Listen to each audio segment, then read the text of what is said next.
Bab 601. Setelah mendengarkan apa yang baru saja dikatakan Zheng Ke, Zhao Yu menjadi bingung.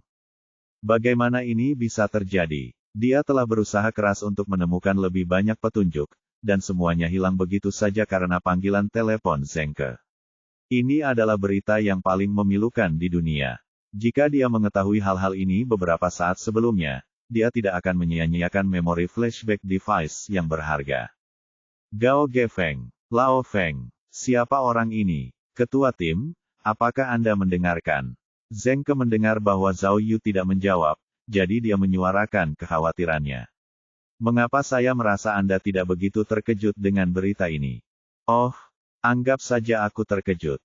Zhao Yu menjawab dengan getir. Kalau begitu, katakan padaku, bagaimana polisi Jinping bisa mengetahui tentang orang ini? Baiklah, pertama-tama, aku telah hidup selama bertahun-tahun, namun ini adalah pertama kalinya aku mengalami insiden sebesar itu. Zheng Ke segera melanjutkan candaannya yang bersemangat. Coba tebak, Lao Feng bukan hanya seorang detektif polisi di tim polisi Jinping, tetapi dia juga pendamping Li Loyun. Aku rasa Li Loyun tidak akan pernah menduga bahwa dia adalah mata-mata itu. Ya, tapi aku bertanya padamu, bagaimana mereka mengetahuinya? Zhao Yu mulai tidak sabar.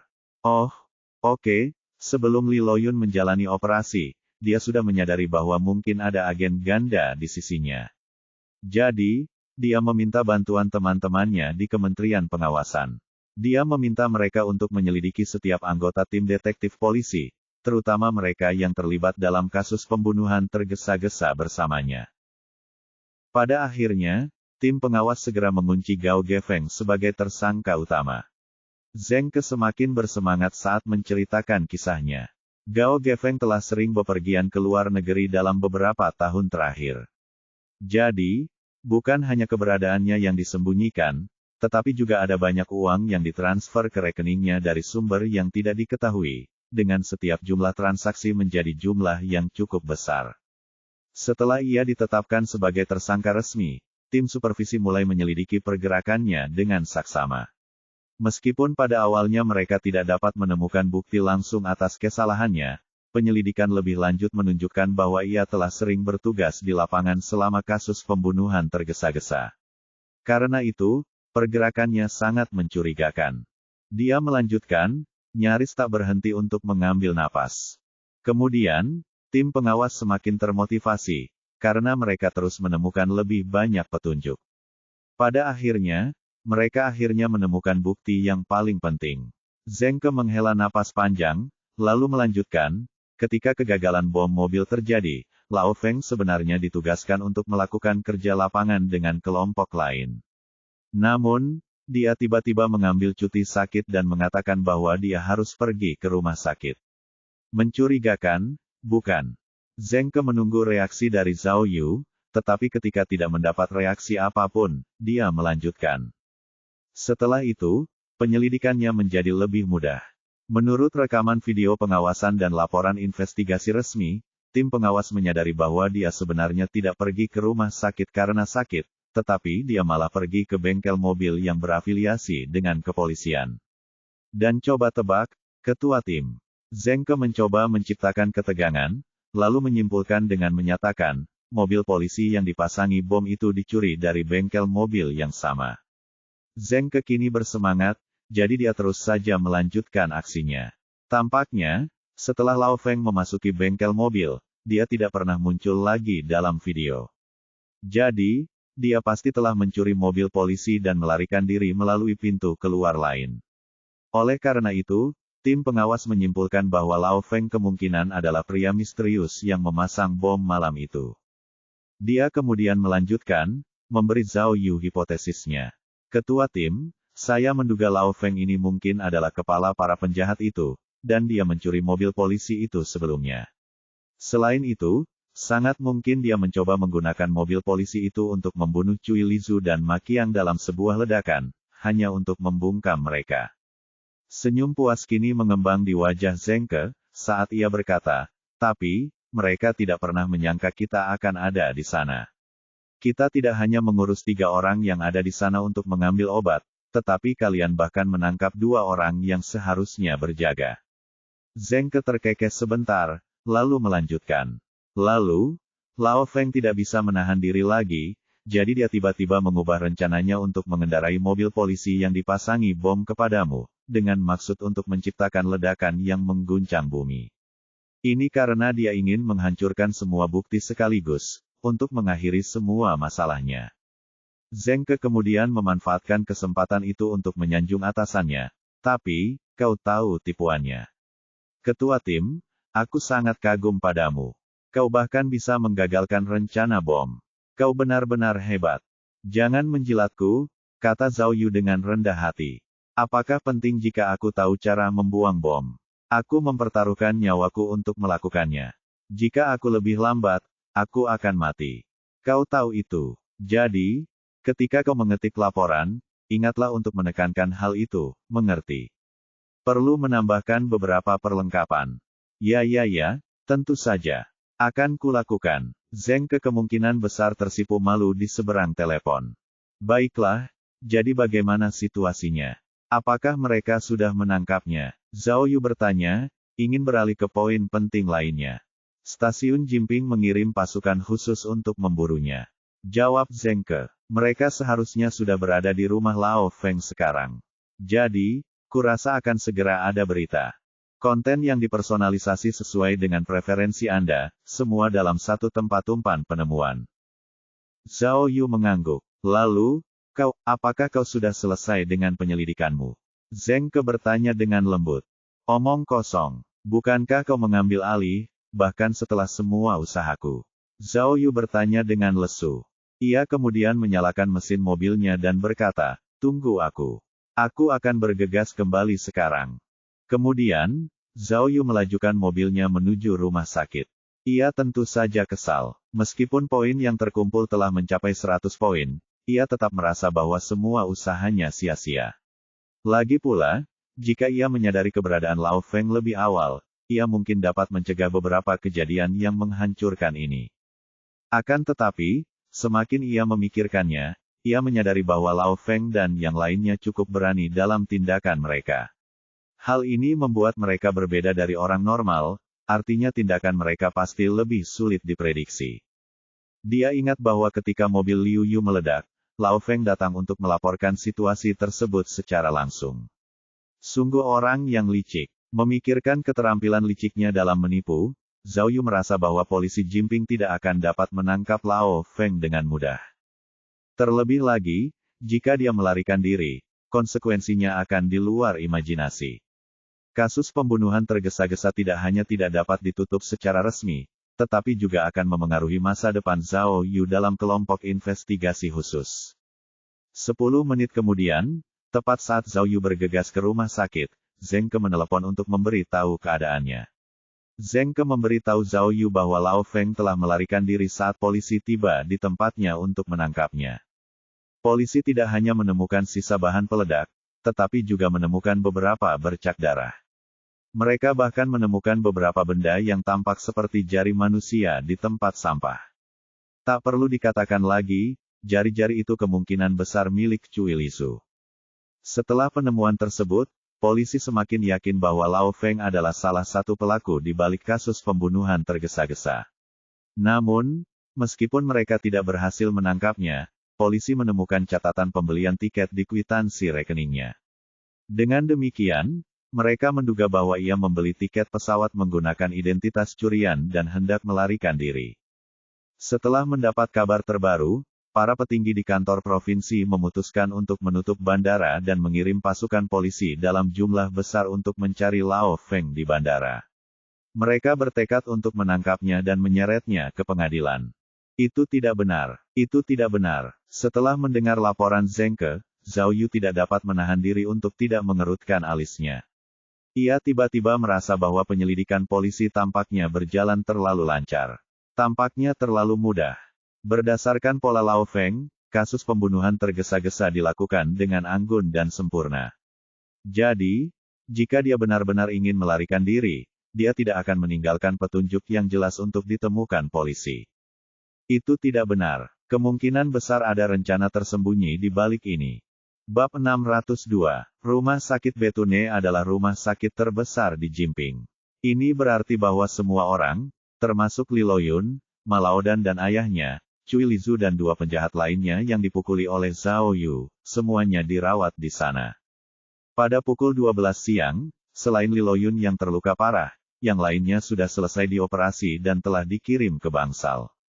Di antara mereka berlima, hanya Ma Laodan yang tidak termasuk dalam daftar tersangka. Sedangkan untuk 4 lainnya, telah diatur agar mereka diawasi oleh detektif polisi profesional. Menurut aturan, meskipun para tersangka masih dalam keadaan sangat pingsan, tangan mereka tetap harus diborgol. Selain itu, untuk mengurangi kesulitan mengawasi mereka, polisi yang ditugaskan untuk mengawasi kedua penjahat yang dipukuli itu meminta pasangan itu tinggal di bangsal yang sama. Namun, saat polisi berjaga dengan cemas, mereka mendengar suara gemerisik dari dalam ruang ganti lain di rumah sakit. Rupanya, seseorang telah menyelinap diam-diam ke ruang ganti saat tidak ada yang melihat. Setelah masuk, ia langsung berganti pakaian menjadi seragam dokter bedah berwarna hijau. Ia kemudian melengkapi penampilannya, dengan menyamarkan dirinya dengan topi dan masker bedah. Setelah itu, dia mengangkat kepalanya dan menarik napas dalam-dalam, lalu mengulurkan tangan kirinya ke dalam saku untuk menyentuh kotak logam yang tertinggal di dalamnya. Kotak logam itu berisi dinamit C4 yang kuat. Pada saat itu, tatapannya tajam dan napasnya menjadi berat. Dia tahu dengan jelas apa yang akan terjadi selanjutnya. Dia akan berpura-pura menjadi dokter dan masuk ke bangsal Ah Biao dan sopir. Kemudian, dia akan menyalakan bom dalam serangan bunuh diri. Tidak apa-apa, tidak apa-apa. Dia meyakinkan dirinya sendiri berulang kali dalam benaknya, mengatakan pada dirinya sendiri bahwa banyak polisi akan mati bersamanya, yang akan membuat semuanya sepadan. Setelah dia memutuskan untuk melanjutkan rencananya, dia naik lift ke lantai yang dituju. Jantungnya terasa seberat batu, dan keringat mengalir di pelipisnya di balik topi operasinya, membasahi seluruh dahinya. Namun, ada kerumunan di dalam lift, jadi dia tahu tidak akan ada yang memerhatikannya. Saat mereka tiba di lantai berikutnya, bel berbunyi dan pintu lift terbuka. Saat dia keluar dari lift, dia melangkah lebar menuju departemen tempat para penjahat itu berada. Dia sudah mendapatkan nomor kamar Ah Biao dan sopirnya, jadi dia tahu persis di mana mereka akan berada. Dia juga tahu bahwa saat itu adalah saat yang menegangkan, ketika semua orang sangat curiga terhadap segalanya, jadi detektif polisi yang berjaga di bangsal pasti akan menanyainya dengan ketat. Namun, selama dia bisa mendekati pintu masuk bangsal, dia akan menemukan cara kreatif untuk terus maju ke tujuan akhirnya. Seperti yang dia duga, ketika dia mendekati sudut tenggara departemen, dia melihat beberapa polisi bersenjata berjaga. Ayo kita lakukan. Dia memegang bom itu erat-erat di tangan kirinya, sementara dia mengulurkan tangan kanannya ke dalam saku untuk meraih senjatanya. Dong, pada saat yang mencekik itu, sesuatu yang di luar dugaannya terjadi. Dia belum mengeluarkan senjatanya, ketika tiba-tiba, seseorang muncul di belakangnya. Orang itu secepat kilat, tetapi dia bahkan lebih cepat, membuat tongkatnya jatuh mengenai kepalanya. Orang itu belum memberikan respons apapun, tapi dia memutar matanya dan pingsan di tanah. Ketua tim, apakah ini benar-benar baik-baik saja? Zeng Ke dari tim investigasi khusus mengungkapkan kekhawatirannya. Dia membuka matanya yang besar dan mengeluh kepada Zhao Yu, ini yang ketiga. Yang ketiga, jika kamu memukulinya hingga koma, bagaimana kami akan menjelaskannya? Tepat sekali. Wu Xiumin, yang berada di sampingnya, juga mengeluh dengan cemas. Ketua tim, kami memiliki dosis anestesi yang kuat dan tongkat listrik, yang keduanya dapat langsung membuat seseorang pingsan. Jika kami memilih tindakan itu, setidaknya efek sampingnya akan kecil. Metodemu, sedikit, Zhao Yu tersenyum jahat. Haha, apakah kamu mencoba mengatakan bahwa metodeku terlalu kotor? Menghadapi tawa Zhao Yu, Zeng Ke dan Wu Xiumin, serta semua detektif polisi yang berjaga gemetar ketakutan. Mereka sudah lama berada di lokasi, tetapi mereka belum pernah melihat orang yang begitu brutal. Dalam waktu 1 jam, Zhao Yu telah melumpuhkan seorang dokter dan seorang perawat pria dengan tongkatnya. Dan sekarang setelah dia berhasil melumpuhkan satu orang lagi, darahnya benar-benar mendidih. Jangan khawatir, aku sudah mengayunkan tongkat golf sepanjang hidupku, jadi aku cukup jago. Hehehe, Zhao Yu tampak lebih garang sambil terus tertawa. Siapa yang menyuruh mereka memakai topeng besar untuk menutupi wajah mereka? Siapapun yang menutupi wajah mereka akan dipukul dengan tongkat golfku. Bajingan, aku tidak percaya Lao Feng tidak akan kembali untuk membunuh mereka, hanya untuk membungkam mereka. Zhengke menelan ludah karena ketakutan. Ia lalu menundukkan kepalanya untuk melihat korban yang menyedihkan itu. Pada akhirnya, ia mencuri pandang ke samping dan menyadari sesuatu yang mencurigakan. Hei! Lihat, tangannya, kata Zhengke, sementara Zhao Yu dan Wu Xiumin dengan cepat berjongkok di sampingnya untuk memeriksa dengan saksama. Zhengke melonggarkan genggaman tangan kiri orang itu, lalu melihat sesuatu seperti remote mobil dalam genggamannya. Ya Tuhan, Zhengke gemetar. Tim pemimpin tim, ini, kelihatannya seperti pemicu bom, kan? Benarkah? Zhao Yu mengulurkan tangannya untuk membalikkan orang itu. Dia kemudian melepaskan topeng orang itu, akhirnya mengungkapkan identitasnya. Hah! Zhengke dan Wu Xiumin tidak dapat menahan diri untuk berseru, karena mereka tidak pernah menyangka kalau orang yang dipukul Zhao Yu ternyata adalah Lao Feng. Apa-apaan ini? Serius? Sebenarnya, Zhao Yu juga tidak pernah menyangka bahwa hal itu akan terjadi begitu tiba-tiba. Ini karena, ketika dia mengamati orang itu dalam kegelapan, dia merasa bahwa sosok orang itu sangat berbeda dengan Lao Feng.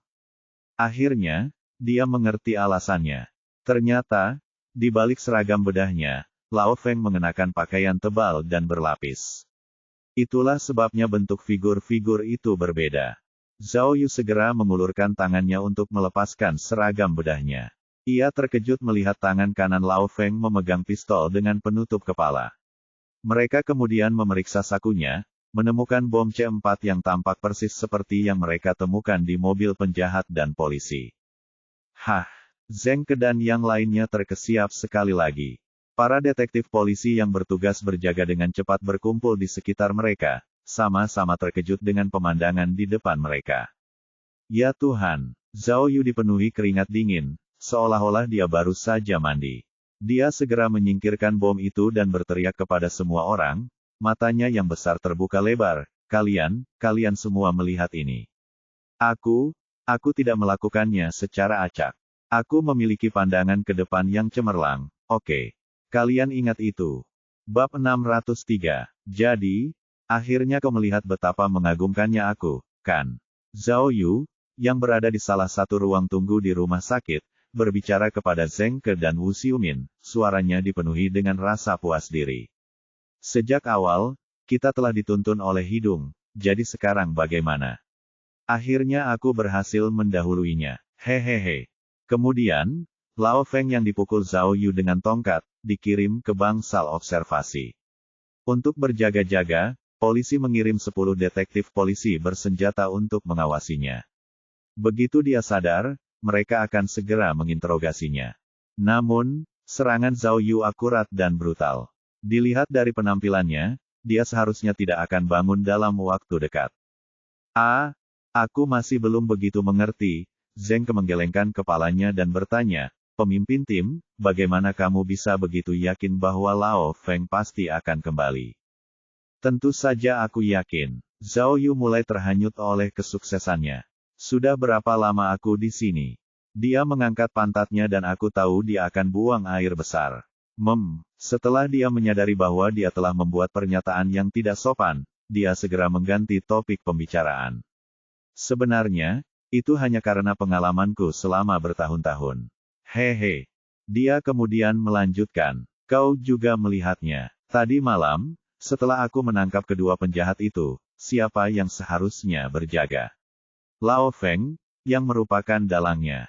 Dia tidak pernah berpikir untuk melarikan diri atau menyelamatkan orang, hanya membunuh mereka untuk membungkam mereka. Dari situ, apa yang bisa kau duga? Zhengke berani menjawab lebih dulu.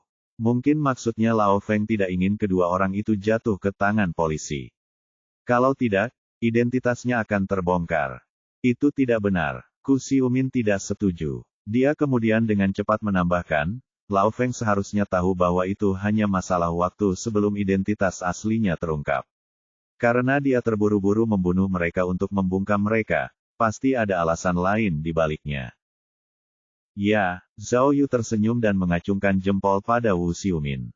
Ia kemudian berkata, saya menduga bahwa Lao Feng hanyalah dalang dari para pembunuh profesional itu. Ia bahkan mungkin dalang sebenarnya di balik kasus pembunuhan tergesa-gesa. Oh, Zeng terkejut. Mungkinkah ada sosok yang lebih menakjubkan di balik semua ini? Jika ya, siapakah dia? Sebenarnya, meskipun kasus pembunuhan tergesa-gesa tampak rumit, alur utamanya sudah selesai. Kemudian, Zhao Yu sengaja melihat keluar dan merendahkan suaranya untuk berbicara lebih jauh.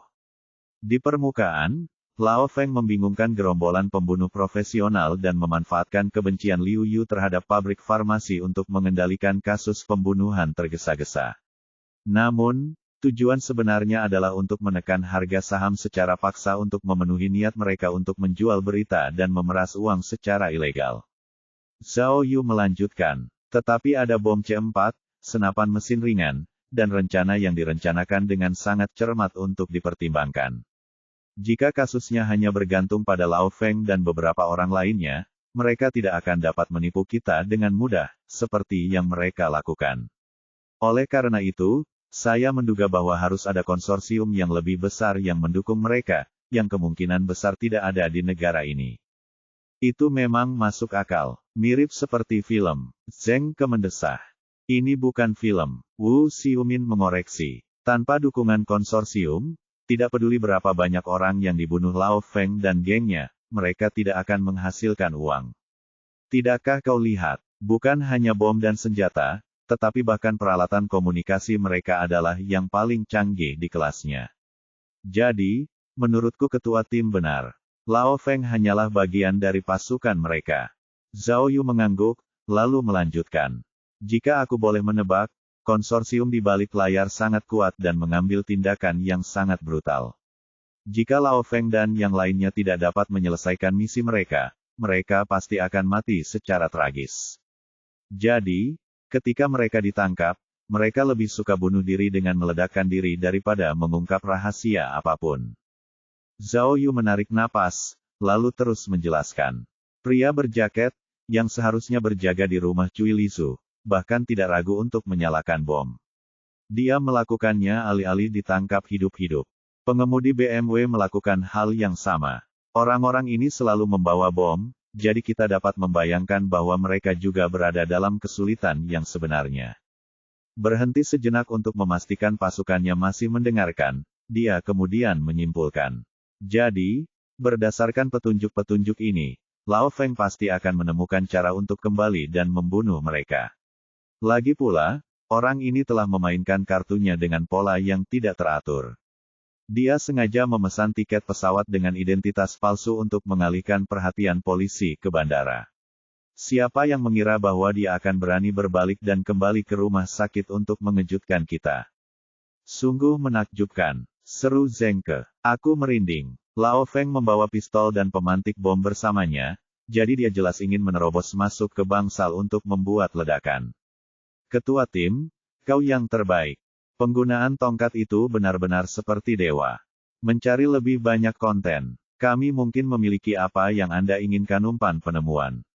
Ah, bukankah sudah kukatakan padamu bahwa aku punya pandangan jauh ke depan yang cemerlang? Zhao Yu menjentikkan jarinya, lalu berkata pada Zeng Ke, ketika kau memberitahuku bahwa polisi pergi ke bandara untuk menangkapnya, aku tahu bahwa Lao Feng akan berteriak ke satu arah, tetapi menyerang dengan tenang ke arah yang lain. Lalu, kupikir jika Lao Feng ingin memperbaiki kesalahannya, dia hanya punya 3 pilihan. Dia bisa mengambil risiko untuk datang ke rumah sakit atau pergi ke departemen barang bukti kepolisian untuk mengambil obat palsu yang dibuat Liu Yu. Jadi, aku sudah mengirim rantau untuk berjaga di departemen barang bukti, hanya untuk menutupi semua markas kita. Zeng, Kau bisa mengiriminya pesan sekarang dan katakan padanya bahwa tidak apa-apa untuk kembali ke sini. Oh, Zengke tercengang. Pemimpin tim, bukankah ada pilihan ketiga? Tanya Wu Xiumin. Ketiga, dia bisa pergi dan membuat masalah di pabrik farmasi. Jawab Zhao Yu. Begitu sampai di sana, dia bisa membunuh personel penelitian ilmiah atau pejabat tinggi lainnya, atau dia bisa saja melemparkan bom untuk menimbulkan kerusakan. Selama ada masalah terus-menerus di pabrik farmasi, harga saham akan terus turun. Kemudian, keuntungan yang diperoleh dari tragedi ini akan terus berlanjut, dan konsorsium mungkin akan melepaskan Lao Feng dari tanggung jawab. Oh, Zengke bertanya, lalu, siapa yang kau kirim untuk mencegah hal itu? Aku tidak mengirim siapapun, kata Zhao Yu. Pabrik farmasi itu sangat besar, sulit dijaga, jadi tidak akan ada gunanya. Tapi, aku memikirkannya matang-matang dan berpikir bahwa jika aku adalah Lao Feng, kembali untuk membunuh mereka akan menjadi pilihan termudah. Jadi, aku memutuskan untuk tinggal di rumah sakit dan menyiapkan tongkat kayu. Oh, benar, Zengke mengerutkan alisnya, lalu bertanya, tapi, bagaimana kau tahu kalau dia pasti akan datang menyamar sebagai dokter? Aku tidak tahu, jawab Zhao Yu lugas. Dan yang lebih penting, aku tidak peduli. Siapapun yang ingin mendekati bangsal dan tidak ingin menunjukkan wajah mereka, tidak peduli apakah mereka laki-laki atau perempuan, dan tidak peduli berapa banyak dari mereka, aku hanya berencana untuk memukul mereka semua dengan tongkat. Bagaimanapun, kita sudah berada pada tahap lanjut ini, jadi tidak ada lagi yang bisa dikatakan. Aku lebih baik tidak mengenai 100 daripada membiarkan satu lolos. Mendengar itu, Zengke dan Wu Xiumin saling bertukar pandang. Sebelum memukul Lao Feng, Zhao Yu telah melumpuhkan dua orang tak bersalah, yang belum bangun. Namun, fakta membuktikan bahwa, meskipun pilihan Zhao Yu aneh, itu adalah yang paling efisien. Selain itu, jika dia tidak bertindak cepat sebelumnya, begitu Lao Feng menyalakan bom, konsekuensinya akan di luar imajinasi. Bagaimana? Alis Zhao Yu terangkat hampir ke atas kepalanya. Klubku berhasil memukulnya tepat waktu, kan? Berurusan dengan orang-orang seperti ini, yang memainkan kartu mereka secara tidak teratur, kamu harus melepaskan diri lebih jauh dari metode yang biasa. Zeng, pada laporan yang akan kita serahkan ke Divisi Kriminal Pusat, cobalah untuk membuat pandangan jauh ke depanku yang cemerlang terlihat lebih menonjol. Katakan saja bahwa ketua tim Zhao Yu bijaksana dan banyak akal. Tepat saat Zhao Yu dengan bangga berbicara dengan fasih, pintu didorong terbuka. Seorang polisi bergegas masuk dan berteriak kepada Zhao Yu dan yang lainnya, baru saja menerima laporan. Berita buruk, wanita yang ibu jarinya dipotong itu hilang. Apa-apaan ini? Mendengar berita yang mengejutkan itu, Zhao Yu menepuk dahinya dan berpikir dalam hati. Dan disinilah saya, mengatakan bahwa saya memiliki pandangan ke depan yang cemerlang. Bab 604, Wilayah Dataran Utara di Jimping. Awal musim dingin di utara membawa angin dingin yang menggigit dan menderu tanpa ampun. Pagi hari terasa hangat dan cerah, tetapi begitu siang berlalu, angin utara mulai bertiup, menyebabkan suhu udara turun drastis. Daun-daun juga berguguran dengan liar. Sebuah taksi merah melaju melewati jalan yang kini dipenuhi dedaunan, lalu parkir di depan panti jompo Bliss. Setelah pintu dibuka, seorang wanita berjaket coklat keluar. Setelah membayar ongkos taksi, dia tidak langsung berjalan menuju pintu masuk utama, tetapi berjalan di sepanjang dinding luar panti jompo menuju sisi lainnya. Tubuh wanita itu lemah dan, dengan angin dingin yang bertiup kencang, dia sempoyongan, tampak seolah-olah dia akan pingsan kapan saja. Namun, dia mengatupkan giginya dan terus maju. Dia kemudian tiba di depan gerbang logam kecil di sisi barat panti jompo. Gerbang logam itu sudah lama ditinggalkan oleh panti jompo itu, jadi tidak ada yang menggunakannya. Wanita itu mengulurkan tangannya melalui celah-celah gerbang logam itu dan dengan cepat menemukan sepasang kunci dari sisi dalam.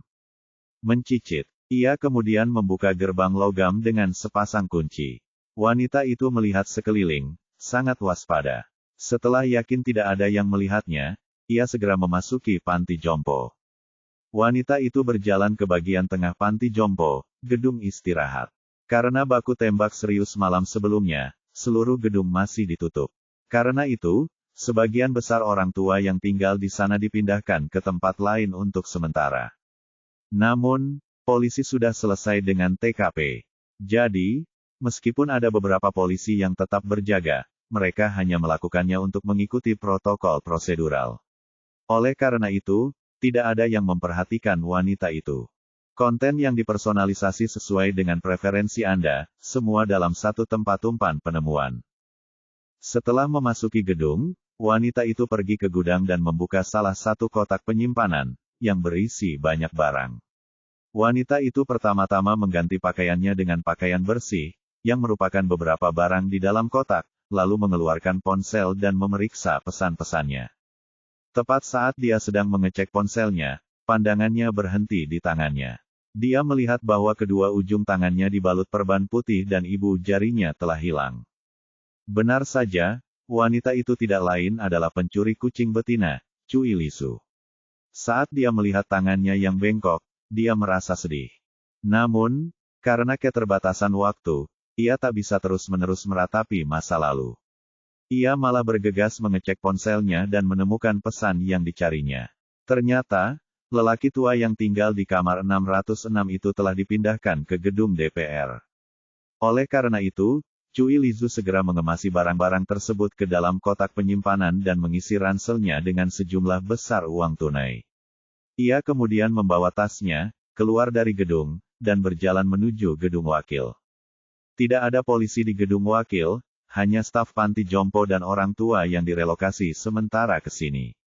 Dalam beberapa menit, Cui Lizu menemukan kamar orang tua itu di lantai 2, pintunya terbuka lebar. Dia mendorong pintu lebih lebar dan berjalan melewatinya dengan cepat. 1. Dapat promosi. 2. Dapat teman baik. 3. Dapat dewa kebahagiaan, kekayaan, dan umur panjang. 4. Musim kekayaan. Dia mendengar orang-orang bermain game minum di ruangan itu. Kemudian, terdengar suara keras berteriak, "Wahaha, kamu kalah, kamu minum." Cui Lizu terkejut dan segera melangkah maju. Kemudian dia melihat ada dua pria yang sedang bermain permainan minum di meja kopi di ruangan itu. Dia bahkan lebih terkejut lagi saat melihat bahwa salah satu dari mereka adalah lelaki tua itu, sedangkan pria lainnya adalah Zhao Yu. "Mengapa aku kalah lagi?" Orang tua itu menelan ludah dengan enggan dan meraung dengan enggan. Lagi. "Aku tidak percaya aku tidak bisa menang melawanmu." 5. Putra yang lulus ujian sipil kekaisaran. 6. Lancar tanpa hambatan. 7. Keterampilan yang cerdas. Zhao Yu sudah melihat Cui Lizu masuk, tetapi terus bermain-main dengan lelaki tua itu. Cui Lizu melihat sekeliling. Meskipun dia tidak melihat polisi lain, dia tahu bahwa mustahil baginya untuk melarikan diri di bawah pengawasan Zhao Yu. Setelah mengurungkan niatnya untuk melarikan diri, Cui Lizu memaksakan diri untuk rileks. Ia membuang ranselnya dan berjalan perlahan di depan Zhao Yu. "Gadis kecil, kau di sini." Ketika lelaki tua itu melihat Cui Lizu, ia segera melambaikan tangan ke arah Zhao Yu dan berkata, "Ayo, biarkan gadisku bermain melawanmu. Dengan kita bersama, aku yakin kita bisa menang melawanmu." "Ayah." Cui Lizu mengeluh. "Dokter bilang kamu tidak boleh minum. Apa kamu tidak ingin sembuh? Bersiaplah untuk rekomendasi yang lebih personal di sini umpan penemuan. Itu hanya cuka sari apel." Zhao Yu mengangkat cangkirnya dan menyesapnya. Ia kemudian berkata pada Cui Lizu, "Mari kita mulai bisnis dulu. Kita sedang bermain permainan minum. Jadi, cepatlah dan beritahu ayahmu untuk mengembalikan jam tanganku. Lagi pula, harganya mahal." Cui Lizu mengernyitkan alisnya. Ia ingin berjalan ke arah lelaki tua itu, tetapi ia merasa pusing dan hampir terjatuh ke tanah. Zhao Yu segera menangkapnya dan membawanya ke tempat tidur. Pada saat itu, Ran Tao menjulurkan kepalanya ke dalam ruangan dari pintu, lalu menunjuk borgol di tangannya. Namun, Zhao Yu memberinya isyarat mata, lalu menggelengkan kepalanya, memberi isyarat agar dia pergi. Permainan yang konyol, tapi tidak banyak yang tahu cara memainkannya, Zhao Yu mengeluh kepada Cui Lizu. Aku menduga ayahmu adalah raja pencuri saat itu, kan? Aku minum denganmu, jadi mengapa kau memarahiku? Orang tua itu mulai marah. Siapa yang kau marahi? Bukankah ini hanya sebuah jam tangan? Ini, aku akan mengembalikannya padamu. Lelaki tua itu mengayunkan jam tangan itu ke arah Zhao Yu, seolah-olah ia sedang melakukan trik sulap. Saat Zhao Yu mengulurkan tangannya untuk mengambilnya, lelaki tua itu memutar pergelangan tangannya dengan cepat. Kemudian, jam tangan itu langsung dijepitkan dengan kuat di pergelangan tangan Zhao Yu. Zhao Yu mengerutkan alisnya dan berkata kepada Cui Lizu, ada yang tidak ku mengerti. Dengan keterampilan ayahmu, dia bisa merampok semua orang tua lainnya. Bagaimana mungkin panti jompo? Oh, tidak heran kau mau membayar 170.000 untuk biayanya. Tidak, bukan seperti itu, Cui Lizu menjadi pucat dan berkata. Ayahku tidak hanya perlu istirahat, tetapi dia juga perlu dirawat karena sakit. Kemudian, dia menunjuk kepalanya, memberi isyarat kepada Zhao Yu bahwa lelaki tua itu memiliki masalah mental. Polisi, kumohon padamu. Kemudian, Cui Lizu tiba-tiba menangis. Ayahku, jika tidak ada yang merawatnya, dia pasti akan mati. Kumohon padamu. Kemudian, Cui Lizu berjuang untuk turun dari tempat tidur. Dia ingin berlutut di hadapan Zhao Yu. Hei, Zhao Yu mendorongnya pelan-pelan kembali ke tempat tidur dan berkata, aturan dunia adalah menempatkan diri pada posisi orang lain. Jika kamu ingin aku membantumu, kamu harus jujur padaku terlebih dahulu. Sejauh ini, semua yang telah kamu lakukan sangat mengecewakan. Tidak, pinta Cui Lizu, air mata mengalir di pipinya. Aku tidak ingin berbohong kepadamu. Itu benar-benar sulit bagiku. Jika aku ditangkap, ayahku tidak akan punya siapa-siapa lagi untuk mengurusnya. Aku mohon padamu. Wajah Cui Lizu pucat dan bibirnya pecah-pecah, tetapi dia meratap. Pemandangan yang menyedihkan. Saat Zhao Yu melihat telapak tangannya yang dibalut perban, dia merasa kasihan padanya. Baiklah, jika itu benar, maka ceritakan semuanya sekarang. Kata Zhao Yu. Aku bersumpah ini adalah kesempatan terakhirmu. Jika kau berbohong padaku lagi, aku akan menyebarkan berita bahwa ayahmu adalah raja pencuri. Jangan, kumohon jangan, aku akan menceritakan semuanya padamu, Cui Lizu jelas-jelas ketakutan. Namun, lelaki tua itu meludahi Zhao Yu, lalu berkata, hei, apakah kau mencari kematian? Sudah kubilang berkali-kali, jangan panggil aku bajingan, dan aku juga bukan bajingan. Bab 605. Entah bagaimana, ayah Cui Lizu yang memiliki masalah mental, menyukai rantau. Ketika rantau datang, ia langsung meniru tindakan rantau. Apapun yang rantau lakukan, dia akan melakukan hal yang sama. Oleh karena itu, Zhao Yu menyuruh rantau untuk berpura-pura membaca di samping, yang akhirnya menenangkan lelaki tua itu. Ayahku adalah Tao Xiang yang legendaris. Cui Lizu tidak berani menyembunyikan kebenaran dari Zhao Yu, tetapi langsung memberitahunya nama lelaki tua itu. Namun, Cui Lizu terkejut karena Zhao Yu tidak menunjukkan keterkejutan apapun setelah dia menyebutkan nama itu. Rupanya, Tao Xiang yang dibicarakan Cui Lizu adalah tokoh terkenal di dunia pencuri. Itulah sebabnya Cui Lizu mengira Zhao Yu akan terkejut. Namun, Zhao Yu bahkan belum pernah mendengar tentangnya. Baiklah, kau benar. Ayahku sebenarnya adalah raja pencuri yang kau bicarakan. Cui Lizu tidak punya pilihan selain terus memperkenalkannya. Keahliannya membuatnya menjadi ahli terbaik di bidangnya. Karena itu, ia melakukan banyak kasus pencurian yang terkenal. Bahkan, ia terkenal di dunia pencuri sepanjang hidupnya. Ia juga tidak pernah ditangkap oleh polisi. Orang-orang bahkan memberinya julukan, Dewa Tao. Zhao Yu mengangguk pelan. Sepertinya firasatnya benar. Orang tua ini bukan orang bodoh. Ya, ayahku yang mengajariku semua trik. Dia ayahku, tapi dia juga guruku. Sejak aku ingat, dia sudah melatihku dengan ketat.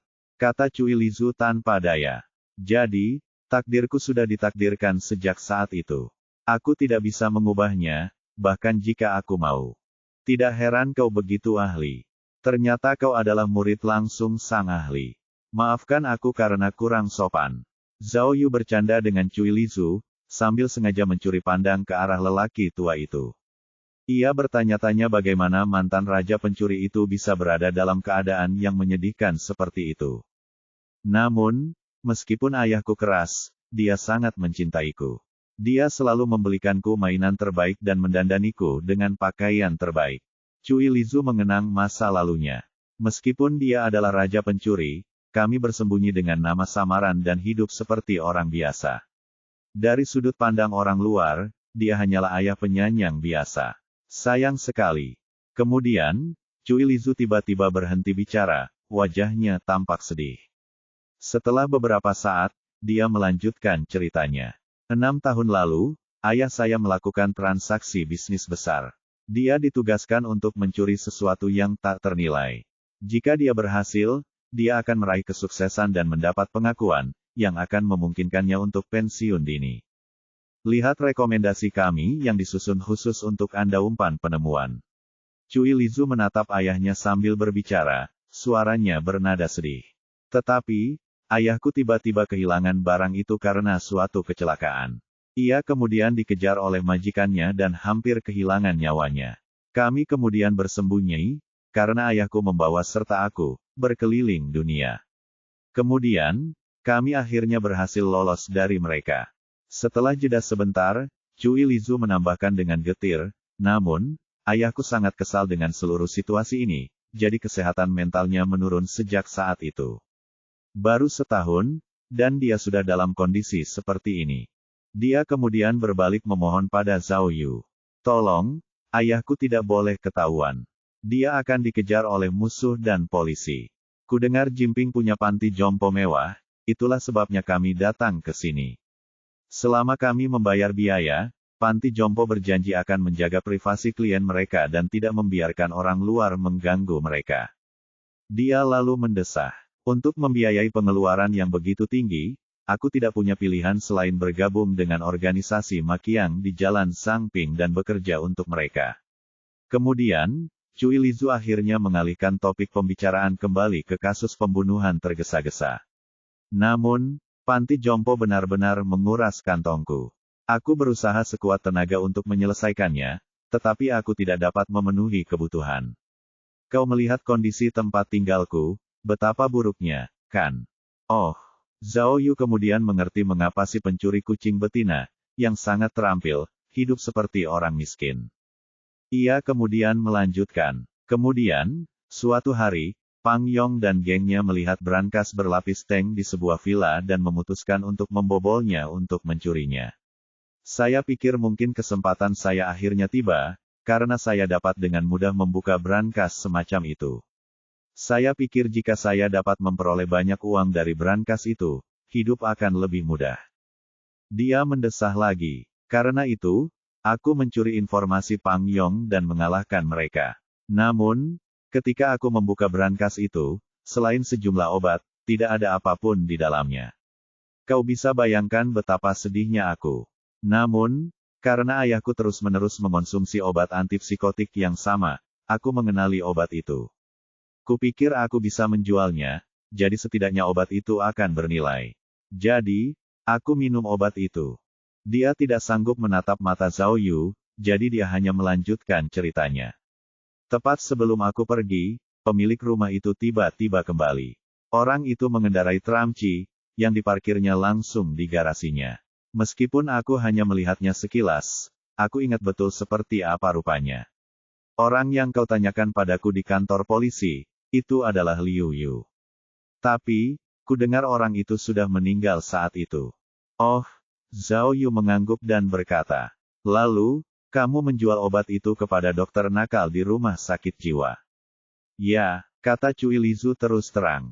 Setelah aku menjualnya kepada dokter, tiba-tiba aku mendengar bahwa mereka ingin mengungkap orang yang membobol brankas dan bahkan menawarkan hadiah besar. Itu pemandangan yang langka. Kemudian, aku menyadari bahwa segepok obat itu mungkin memiliki nilai lain. Jadi, aku mengambil risiko untuk mencuri obat itu kembali dari rumah sakit jiwa malam itu, dan saat itulah aku bertemu denganmu. Aku ingat, setelah kita bertemu anjing-anjing itu, kau benar-benar kabur sebelum aku, kata Zhao Yu. Tapi kenapa kau tidak minum obatnya saat itu? Oh, kumohon, bro. Saat itu, sudah ada orang di luar sana yang mencariku, dengan hadiah yang menantiku.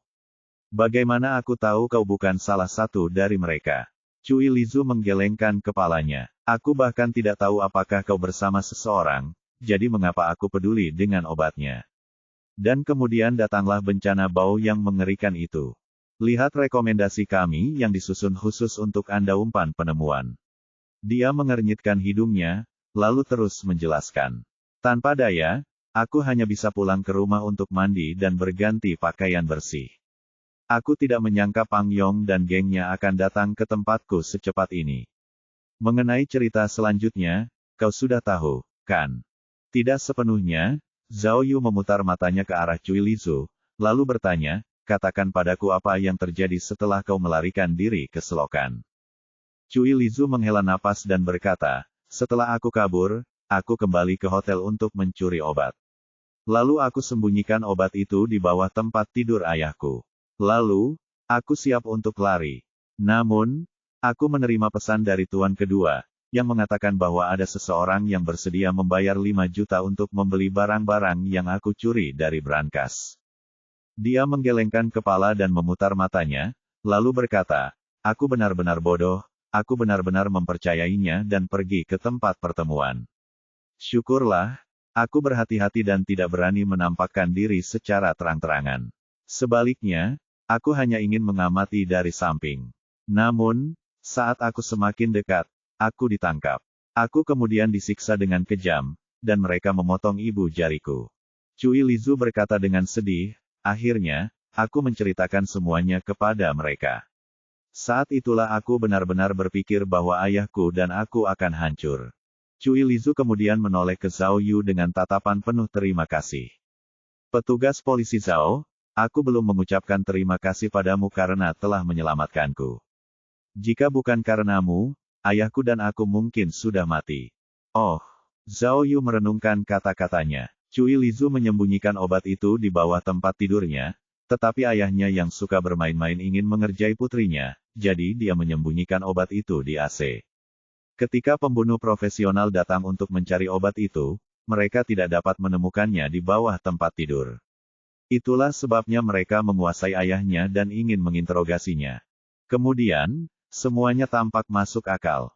Mengenai Cui Lizu dan kasus pembunuhan tergesa-gesa, perannya hanyalah perampokan yang tidak disengaja. Petugas polisi Zhao Yu, kumohon. Pinta Cui Lizu, air matanya mengalir deras di pipinya. Tidak apa-apa jika aku dipenjara.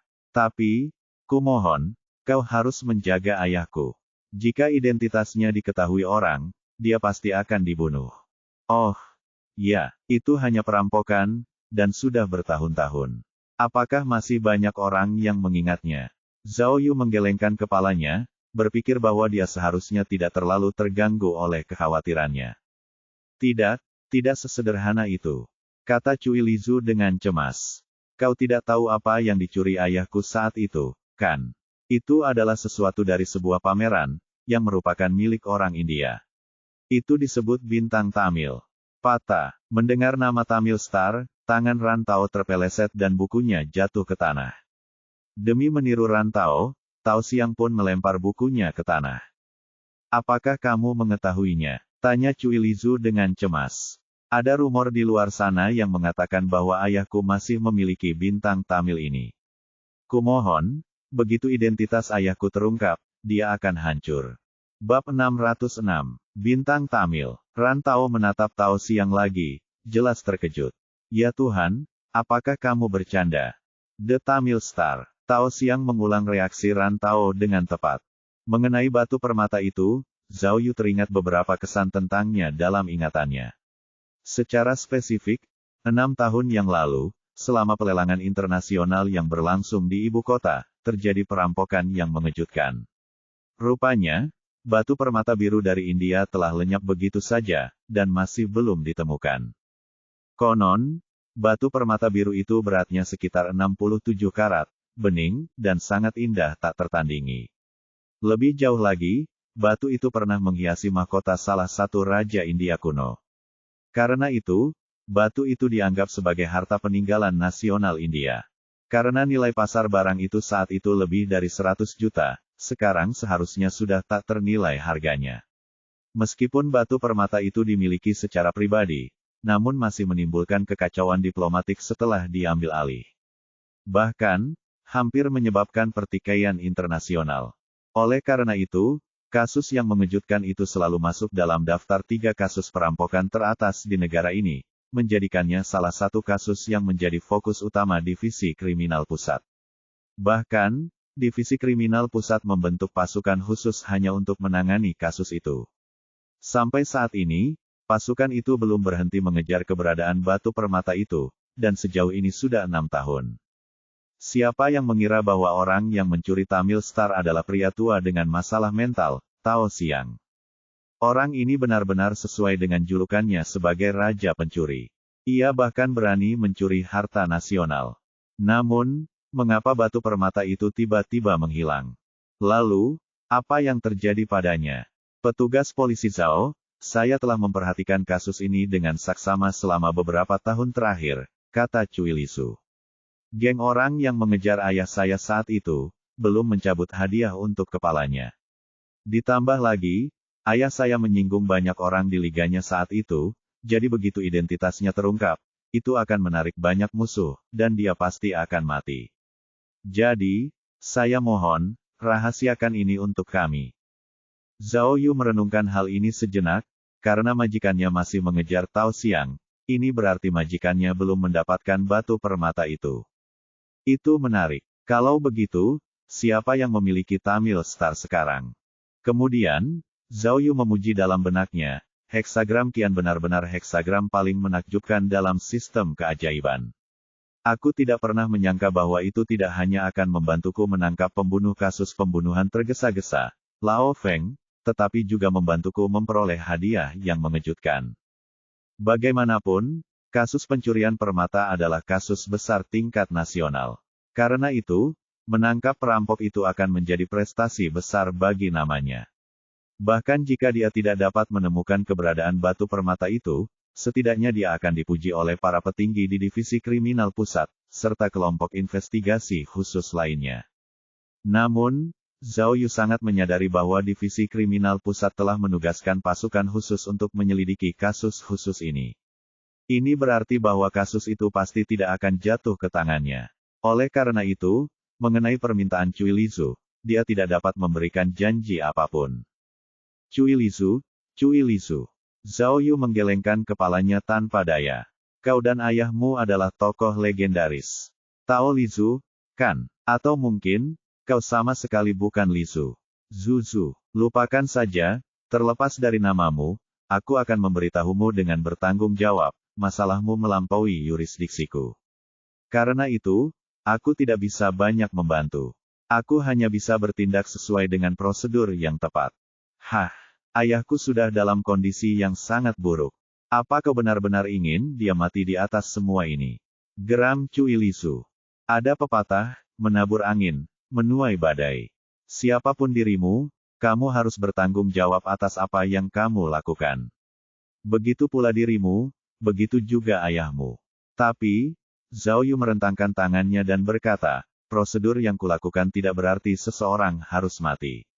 Jangan khawatir, kasus ayahmu melibatkan sengketa internasional, dan karena batu permata itu belum ditemukan, tim investigasi tidak akan mengungkap berita itu.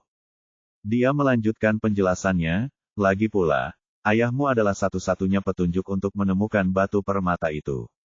Karena itu, tim investigasi tidak akan rela membiarkannya mati. Kalau dia mati, bagaimana mereka bisa menemukan batu permata itu?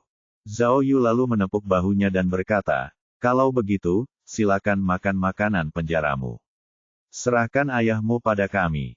Cui Lisu sedikit tenang saat itu, karena dia menyadari bahwa apa yang dikatakan Zhao Yu masuk akal. Sebelumnya, dia sangat khawatir identitas Tao Siang akan terungkap. Namun, dari apa yang terlihat sekarang, jika ayahnya diserahkan ke tim investigasi nasional, itu sebenarnya berarti lebih banyak perlindungan untuknya. Petugas polisi Zhao, terima kasih. kata Cui Lizu dengan tulus. Kondisi ayah saya semakin memburuk setiap tahun. Meskipun saya telah menyewa banyak dokter dan menghabiskan banyak uang untuk perawatannya, tidak ada perbaikan. Tolong, beritahu mereka untuk tidak mempersulit ayah saya, oke? Kau tidak perlu khawatir tentang itu. Rantau tidak dapat menahan diri untuk tidak menyela. Demi menjaganya tetap sehat, sehingga kita dapat mengetahui kebenarannya, tim investigasi pasti akan mencarikannya dokter terbaik. Siapa tahu, mereka bahkan mungkin dapat menyembuhkannya. Baiklah, aku akan mengikutimu kembali. Aku telah melihat para penjahat yang menculikku. Aku bisa menjadi saksi. Kemudian, Cui Lizu memegang tangan Zhao Yu dengan penuh emosi. Kamu telah menyelamatkan ayahku dan hidupku. Meskipun aku seorang pencuri, aku orang yang baik hati. Jadi, di masa depan, aku akan mendengarkanmu dan melakukan apapun untukmu. Jika aku tidak dapat membalas budimu sepenuhnya dalam kehidupan ini, aku akan terus membalasnya dalam kehidupan berikutnya. Ah, pahlawan, kumohon tetaplah di mimpiku yang indah. Zhao Yu ingin mengobrol lebih lama dengan Cui Lizu, tetapi teleponnya tiba-tiba berdering. Panggilan itu dari kepala salah satu cabang di Jimping. Ketua tim Zhao, halo, saya Muan Sun. Kita pernah bertemu sebelumnya. Melalui telepon, Zhao Yu mendengar suara yang berpengalaman namun sopan. Mengenai Python Anda, kami telah menghubungi Heseng Credit Union. Manajer umum mereka meminta saya untuk memberitahu Anda bahwa dia benar-benar menyesal atas kerusakan pada mobil Anda dan bersedia membayar semuanya. Zhao Yu bertanya, baiklah kalau begitu. Tapi, kepala biromu, bagaimana mereka berencana memberiku kompensasi? Ketua tim Zhao, kepala biromu tersenyum dan berkata, saya tahu bahwa bukan hanya kerusakan mobil Anda yang menjadi perhatian, tetapi Anda juga prihatin dengan beberapa penjahat yang menyinggung Anda. Mereka bahkan terlibat dalam kasus penculikan. Mengenai masalah ini, jangan khawatir. Kami akan mengurus mereka. Kepala itu terus menjelaskan situasi terkini. Sebenarnya, kami sudah menyelidikinya. Rupanya, insiden itu hanya tindakan pribadi, yang dilakukan atas kemauan mereka sendiri, jadi sama sekali tidak terkait dengan Heseng Credit Union. Kemudian, kepala biromu berhenti sejenak dan melanjutkan, setelah manajer umum mendengar tentang situasi tersebut, dia sangat marah karenanya. Dia secara proaktif menyatakan niatnya untuk mengurus ketua tim Zhao atas ketidaknyamanan yang terjadi. Meskipun itu adalah tindakan pribadi, kelompok tersebut memang mewakili perusahaan. Jadi, dia bersedia membayar 2 juta kepada Anda sebagai kompensasi atas mobil dan penderitaan Anda. Bagaimana menurut Anda? Mendengar jumlah yang besar itu, sudut bibir Zhao Yu terangkat membentuk senyum puas. Tatapan matanya juga menjadi sangat menggoda. Lagi pula, dia telah mendapatkan heksagram kian hari itu.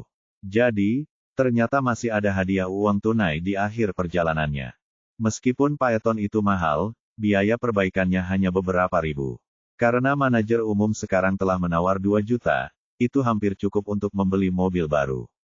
Zhao Yu tersenyum dan berkata kepada kepala biromu melalui telepon, Kepala biromu, manajer umum sangat murah hati, karena mereka hanya menabrak lampu depan mobil saya, tetapi dia ingin memberi saya ganti rugi 2 juta. Apa yang harus saya katakan? Ya, sangat murah hati. Kepala biromu setuju. Namun, Zhao Yu tiba-tiba mengalihkan pembicaraan. Mungkin kamu tidak tahu tentang ini, tapi mereka tidak hanya merusak mobilku saat mereka menabrakku, tapi kepalaku juga terbentur. Sungguh, aku bahkan merasa pusing dan mual sekarang. Dia berpura-pura mengerang kesakitan saat berbicara.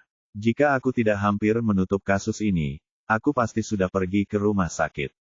Kemudian, suara Zhao Yu menjadi dingin, kurasa, kau harus tahu kasus apa yang sedang kutangani. Jika kasus ini ditunda karena cederaku, akan ada konsekuensi besar. Besar, kepala biromu mengulangi kata-kata itu, suaranya bergetar. Jangan khawatir, ketua tim Zhao, saya akan berbicara dengan manajer umum Heseng lagi. Bab 607. Setelah menutup telepon, Zhao Yu mendengus. Mengenai masalah dengan Heseng Credit, Malao dan sebenarnya sudah menceritakan semuanya kepadanya sejak lama. Rupanya, Perusahaan dan komplotan perampok maki yang telah berkolusi bersama, jadi mereka semua busuk. Mengenai pernyataan tentang penculikan Sandera, menabrak mobilnya, dan serangan jahat yang dikaitkan dengan tindakan pribadi, itu semua omong kosong. Jika pemimpin Heseng Kredit tidak memberikan instruksi seperti itu, lalu mengapa para antek itu begitu agresif? Itu tidak masuk akal. Namun, hanya mengambil 2 juta sebagai kompensasi untuk menyelesaikannya, ya, itu sama sekali bukan gaya Zhao Yu. Secara teori, 2 juta bukanlah angka yang kecil, tetapi bagi Zhao Yu, yang sudah menjadi miliarder, itu lebih tentang prinsip masalah ini. Oleh karena itu, ia ingin memberi pelajaran kepada orang-orang di Heseng Kredit. Ia tidak bisa membiarkan mereka melakukan kejahatan dan tidak menanggung akibatnya. Zhao Yu memikirkan hal-hal ini, lalu mengalihkan perhatiannya kembali ke masalah Cui Lisu. Hal pertama yang harus dia lakukan adalah menangkap Cui Lisu dan ayahnya, lalu membawa mereka berdua kembali ke kantor polisi. Namun, Cui Lisu baru saja menjalani operasi, jadi kondisi fisiknya masih belum stabil. Karena itu, ia masih perlu dirawat di rumah sakit untuk beberapa waktu. Oleh karena itu, ia memutuskan bahwa Cui Lisu harus kembali dan tetap di rumah sakit. Sedangkan untuk Tao Xiang, Rantau akan merawatnya dengan mengirimnya ke ruang jaga, di mana ia akan ditawan. Mengenai identitas Tao Xiang, Zhao Yu tentu akan merahasiakannya. Bahkan polisi Jimping tidak akan mengetahui bahwa lelaki tua itu adalah raja pencuri yang terkenal. Pada saat itu, angin utara menderu dan angin dingin yang menusuk tulang membuatnya merinding. Karena Cui Lisu berpakaian tipis, Zhao Yu melepaskan mantelnya dan menutupinya. Dia kemudian memeluknya. Tubuh Cui Lisu lemah dan dia gemetar. Pada akhirnya, Zhao Yu hampir harus menggendongnya ke mobil. Begitu mereka berada di dalam mobil, Cui Lisu akhirnya merasa tenang di tengah udara yang panas. Melihatnya akhirnya sedikit menghangat, Zhao Yu menyalakan mesin mobil dan melaju ke rumah sakit. Karena ada perbedaan suhu yang sangat besar antara bagian dalam dan luar mobil, kaca depan langsung berembun. Akibatnya, Zhao Yu hanya bisa mengemudi dengan kecepatan yang sangat lambat. Saat mengemudi, Zhao Yu melirik Cui Lisu melalui kaca spion. Secara kebetulan, Cui Lisu juga sedang menatapnya melalui kaca spion. Tatapan mereka bertemu dan Zhao Yu merasakan gejolak di hatinya. Saat itu, seolah-olah GG, yang telah meninggal bertahun-tahun lalu, dibangkitkan di depan matanya. Begitu banyak pikiran mulai berputar di benaknya. Mereka tampak sangat mirip, terlalu mirip, seolah-olah keduanya terbuat dari cetakan yang sama. Mungkinkah Cui Lisu memiliki hubungan darah dengan GG? Zhao Yu ragu sejenak, lalu bertanya padanya, bolehkah aku bertanya, siapa ibumu? Apakah dia juga orang terkenal? Aku tidak tahu, jawab Cui Lisu lugas. Ayahku mengatakan bahwa ibuku meninggalkanku setelah melahirkanku. Dia kabur dengan pria lain. Dia wanita yang sangat tidak bertanggung jawab. Terserahlah, ayahmu adalah raja pencuri. Tidak bisakah dia menjaga wanitanya sendiri? Zhao Yu menggelengkan kepalanya, lalu terus merenung. Jika Cui Lisu benar-benar putri GG, bukankah itu berarti Cui Lisu adalah anak Tao Xiang dan GG? Jadi, mungkin GG meninggalkan raja pencuri demi pedagang relik. Ya Tuhan, apa yang ada dalam pikiran seorang penjahat, aku benar-benar tidak tahu. Aku tidak tahu, Cui Lisu mendesah dengan sedih. Seluruh duniaku hanya diisi oleh ayahku. Aku bahkan tidak tahu seperti apa cinta seorang ibu. Mendengar apa yang dikatakan Cui Lisu, Zhao Yu merasa semakin kasihan padanya. Dia berbalik dan menatapnya, berpikir. Sebenarnya gadis ini cukup menyedihkan. Sebagai putri raja pencuri, nasibnya sudah ditakdirkan, sejak dia lahir. Tepat saat Zhao Yu sedang dalam suasana hati yang putus asa, Cui Lisu melangkah maju dan menepuk bahunya. Kemudian, dia memberikan sebuah foto kepadanya. Ini ibuku. Kata Cui Lisu lemah. Aku tidak sengaja menemukannya saat sedang menata barang-barang ayahku. Ada bekas terbakar di sepanjang tepinya. Aku tidak tahu apakah ayahku sengaja menyimpannya, atau apakah dia mencoba membakarnya dan tidak berhasil. Zhao Yu kembali melambat, sehingga ia dapat melihat sekilas foto di tangannya. Itu adalah foto yang sangat lama. Di dalam foto itu, ada seorang wanita berpakaian modis, yang menggendong seorang gadis kecil, yang tampaknya berusia sekitar 2 tahun. Gadis kecil itu berambut hitam berkilau, bermata besar, dan beralis tebal. Dia terlihat sangat cantik. Orang bisa dengan mudah mengenalinya sebagai Cui Lisu. Zhao Yu mengamati wanita di foto itu lebih dekat dan ingin berkomentar. Namun, saat hendak berbicara, dia tiba-tiba tercengang. Kejutan itu begitu tiba-tiba, Zhao Yu merasakan hawa dingin menjalar di tulang punggungnya. Kemudian, ia tiba-tiba menginjak pedal gas, menyebabkan mobilnya melesat ke samping. Zhao Yu tiba-tiba menginjak rem dan memegang kemudi dengan erat. Saat dia melakukannya, ban mobil polisi itu berdecit, lalu akhirnya berhenti. Petugas polisi Zhao, apa yang terjadi? Tanya Cui Lisu, karena dia hampir pingsan karena guncangan yang menakutkan itu. Namun, Zhao Yu tidak peduli dengan mobil atau cara mengemudinya saat ini. Sebaliknya, dia hanya memegang foto itu erat-erat, matanya hampir keluar dari kepalanya. Bajingan. Setelah beberapa saat, Zhao Yu meraung, lalu berbalik untuk bertanya pada Cui Lisu, apakah kamu yakin ini ibumu? Cui Lisu mengangguk dengan wajah pucat.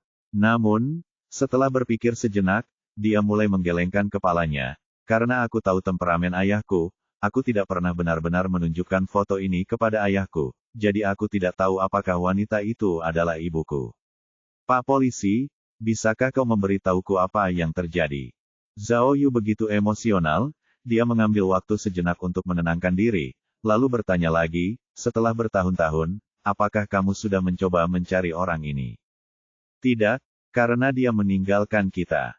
Mengapa aku harus mencarinya? Cui Lisu menggelengkan kepalanya dengan getir. Dia tidak mengerti mengapa Zhao Yu peduli. Awalnya, Zhao Yu ingin memberitahu Cui Lisu tentang apa yang diketahuinya. Namun, dia tidak tahu bagaimana caranya. Melihat penampilan Cui Lisu yang lemah, dia takut Cui Lisu akan kewalahan dengan fakta-fakta itu. Oleh karena itu, ia menyalakan mesin mobil dan melaju kembali ke jalan, lalu langsung menuju ke rumah sakit. Dalam perjalanan, meskipun Cui Lisu bertanya kepadanya beberapa kali, Zhao Yu tetap tidak mengatakan yang sebenarnya. Di rumah sakit, setelah dia menempatkannya di bangsal untuk perawatan, Zhao Yu kemudian mengambil foto dan memanggil Zheng Ke dan Wu Xiumin ke kantor sementara. Apa yang terjadi, Ketua Tim? Anda menangkap orang-orang itu, jadi mengapa Anda terlihat begitu cemas? Tanya Zheng Ke. Ya, ada apa? Wu Xiumin juga bingung. Zhao Yu segera memberikan foto itu kepada mereka. Pada saat yang sama, dia mengeluarkan ponselnya dan menelepon Ran Tao, sambil berkata, Ran Tao, siang ini sangat penting. Setelah kamu sampai di kantor polisi, suruh mereka mengirim 10 polisi lagi sebagai cadangan. Juga, jaga Tao siang untukku. 24 jam tanpa henti. Tidak boleh sedetik pun dia dibiarkan tanpa pengawasan. Mengerti? Ya, tapi, Ran Tao menerima perintah itu, tetapi dia tidak mengerti mengapa. Lakukan saja apa yang kukatakan. Jika terjadi sesuatu pada Tao siang, aku akan membunuhmu. Kemudian, dia menutup telepon sebelum Ran Tao sempat menjawab. Ya ampun. Kemudian, Zheng Ke, yang baru saja melihat foto itu, berteriak dengan gila, Ketua Tim, foto ini. Di mana kamu mendapatkan ini? Ya ampun, wanita ini, bukankah dia Bai Lili dari kota Ganlong? Ya Tuhan, kenapa harus dia? Wu Xiumin juga terkejut, orang ini, dia adalah korban terakhir dalam kasus mayat wanita tanpa kepala, yang terjadi pada tahun 1998. Bab 608. Zheng Ke memegang foto itu dan bertanya dengan tidak percaya, gadis kecil itu tidak mungkin Cui Lisu, kan? Mungkinkah Bai Lili benar-benar ibunya? Mungkin. Zhao Yu menahan kegembiraannya, lalu berkata, Cui Lisu menemukan foto ini di barang-barang lama Tao siang. Jadi, orang yang mengambil foto itu kemungkinan besar adalah Tao siang sendiri. Zhao Yu kemudian melanjutkan, lihatlah lebih dekat foto itu.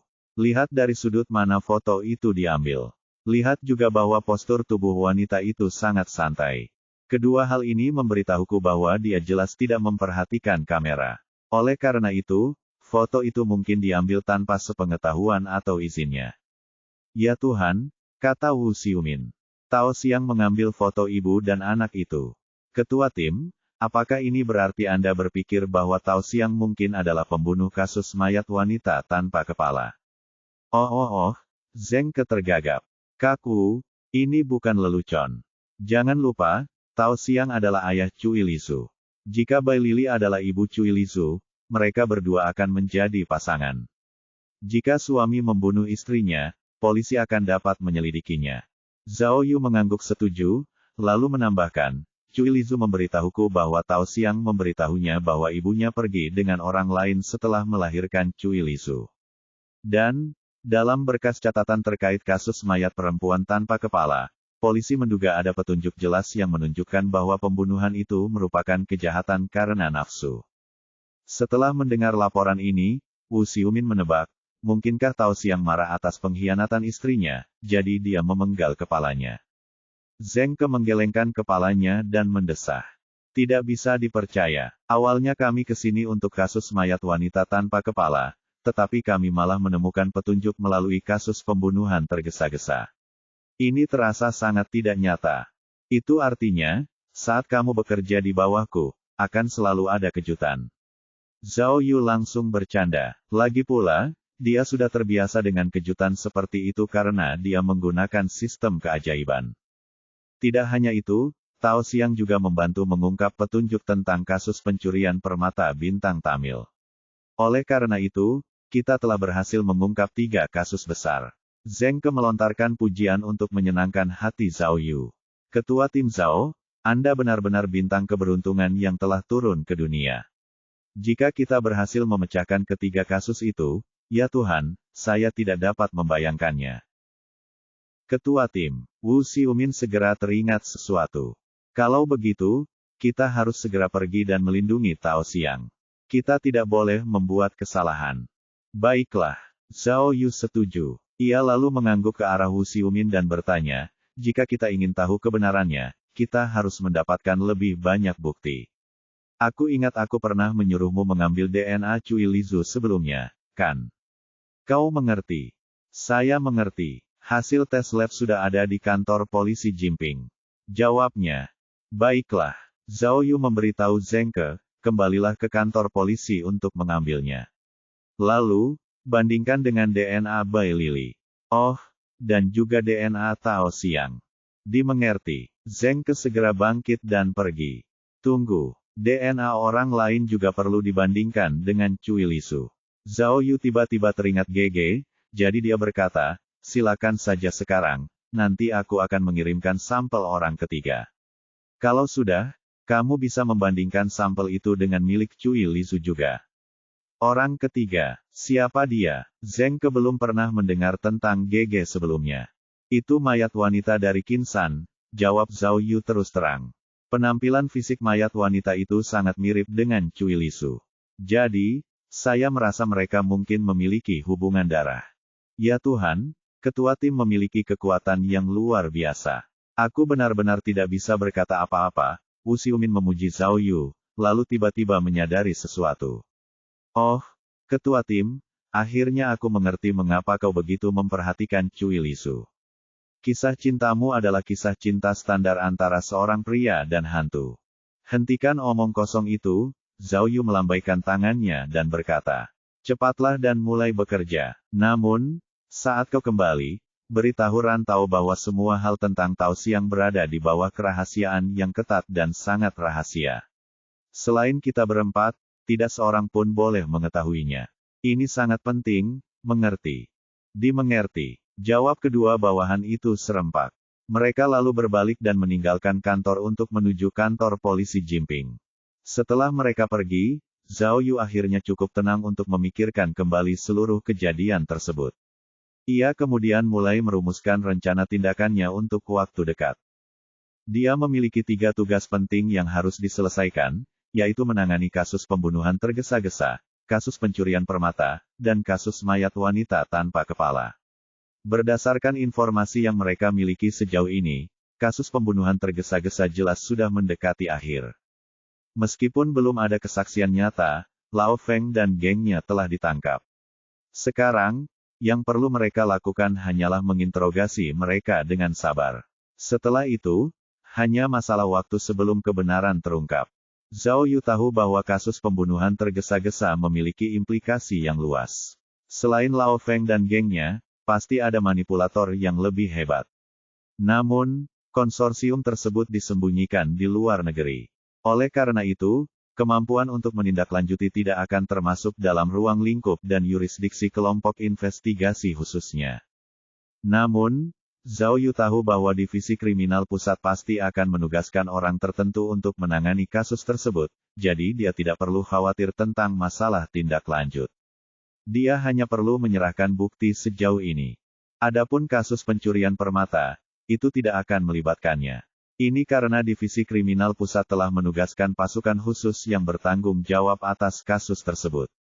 Dia hanya perlu melaporkan secara akurat tentang temuannya, dan pasukan yang ditunjuk akan datang dan mengambil alih sepenuhnya. Oleh karena itu, Zhao Yu dapat merasakan bahwa kasus mayat wanita tanpa kepala adalah kasus terpenting di masa depannya. Karena itu, ia harus mempersiapkan diri dengan baik. Saat ini, ia sedang menghadapi situasi yang sulit, karena kasus mayat wanita tanpa kepala dan kasus pencurian permata terkait dengan Raja Pencuri, Tao Xiang. Namun, Tao Xiang memiliki masalah mental, jadi Zhao Yu tidak yakin bahwa ia bisa mendapatkan informasi yang masuk akal darinya. Jika Zhao Yu memanggil pasukan khusus yang bertanggung jawab atas kasus pencurian permata, mereka pasti akan membawa Tao Xiang kembali ke ibu kota untuk diinterogasi lebih lanjut. Jika itu terjadi, itu pasti akan memengaruhi penyelidikannya sendiri pada kasus mayat wanita tanpa kepala. Awalnya, Zhao Yu benar-benar ingin menahan Tao Xiang secara pribadi. Kemudian, ketika dia hampir menyelesaikan kasus mayat wanita tanpa kepala, dia akan menyerahkannya ke pasukan khusus. Selain itu, karena kasus pencurian permata terjadi 6 tahun lalu, seharusnya tidak perlu terburu-buru. Namun, Zhao Yu khawatir identitas Tao Xiang akan diketahui. Ia memutuskan bahwa, jika mereka tidak mendapatkan profesional nasional untuk menjaganya, mungkin akan ada bahaya. Ditambah lagi, memenjarakan seseorang tanpa alasan, bahkan melalui wewenang kelompok investigasi khusus, tidak akan dapat diterima. Selain itu, mereka tidak dapat menjamin keselamatan Tao Xiang sama sekali. Oleh karena itu, setelah berpikir sejenak, Zhao Yu merasa bahwa yang terbaik adalah melaporkan seluruh kebenaran tentang Tao Xiang dan kasus pencurian permata. Bagaimanapun, ini tampaknya menjadi pilihan yang lebih aman. Tentu saja, sebelum dia menyerahkan Tao Xiang, dia setidaknya punya waktu 2 hari. Jika interogasi Wu Xiumin berhasil, mereka mungkin bisa menyelesaikan masalah ini dalam waktu itu. Dengan begitu, mereka benar-benar bisa membuat kemajuan. Zhao Yu kemudian melihat lagi foto yang diberikan Cui Lizu kepadanya. Dalam foto itu, Bai Lili berpakaian modis dan rapi, sedangkan Cui Lizu muda sangat menggemaskan. Bai Lili, Cui Lizu, dan Tao Xiang semuanya memiliki nama keluarga yang berbeda. Lalu ada Gege, yang masih merupakan sosok yang tidak dikenal. Bagaimana semuanya saling terhubung? Apa kebenaran di balik kasus mayat wanita tanpa kepala ini? Bab 609. Sejak Lao Feng membawa bom ke rumah sakit, fasilitas itu dijaga ketat. Polisi Jimping telah mengirim personel untuk menguasai seluruh gedung. Di pintu masuk departemen tempat para penjahat itu ditahan, mereka bahkan telah membangun pos pemeriksaan sementara. Dengan demikian, siapapun yang masuk harus melalui pemeriksaan ketat terlebih dahulu. Zhao Yu melihat bahwa rumah sakit itu dijaga dengan sangat ketat, jadi dia merasa yakin untuk kembali ke kantor polisi untuk mengambil alih tugas tersebut. Namun, saat Lao Feng, Ah Biao, dan sopirnya masing-masing sudah bangun, polisi sudah mulai menginterogasi mereka.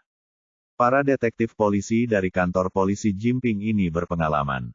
Karena itu, mereka tahu bahwa waktu sangat penting untuk interogasi, waktu terbaik adalah semakin awal semakin baik.